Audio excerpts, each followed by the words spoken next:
Take 2 of the video for Turkey Tail. This is a fallen tree down at the spot where we generally come to bathe at, and happened to see this flush of what I believe is Turkey Tail. And prior to this video, I just almost already picked it because I actually have a friend who was recently diagnosed with brain cancer, so I'm gonna hopefully get this dried, and they can, him and his wife can maybe make a medicinal tea for it.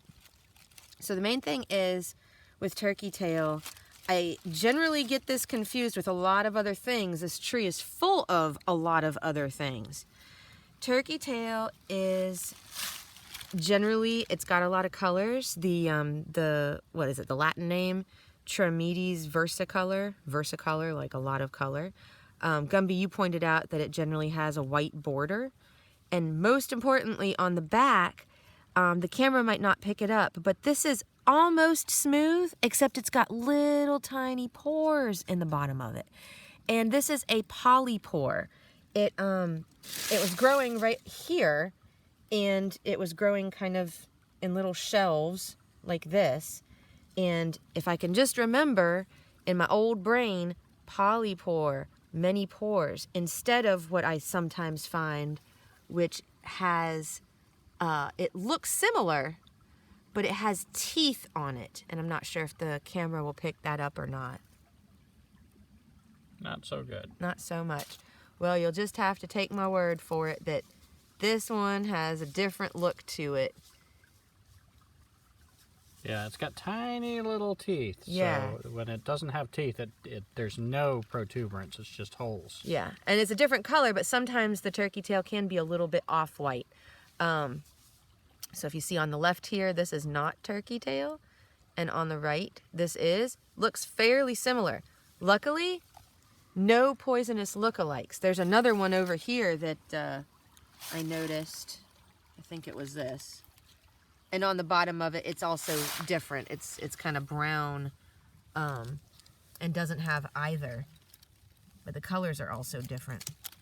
Just more blue.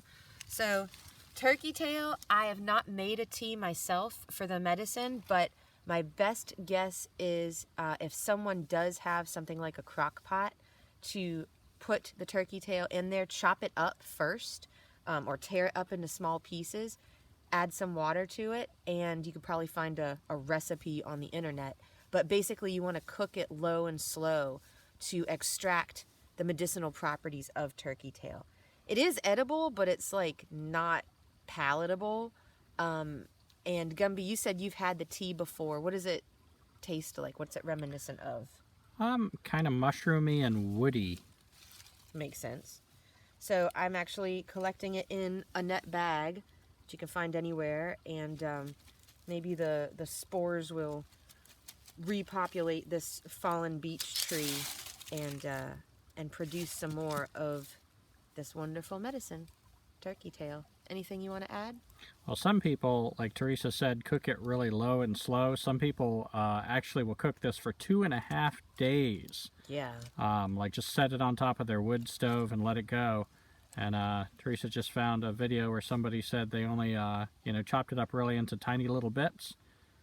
They did that by hand, not with a knife, like dicing it or anything, and made a tea in 15 minutes. So I suppose you get something from it in a short period of time, and you probably get more from it in a longer period of time. Yeah. And one other thing about the look of it is it looks kind of velvety, and it feels a little velvety on top. The camera's probably not going to do it justice, but you might be able to find other videos online that have a little bit more detail. But yeah, it's like a very fine hair on top. And just remember, polypores, many, many pores on the bottom. And it's generally white or off-white on the bottom. Yep. Anything else?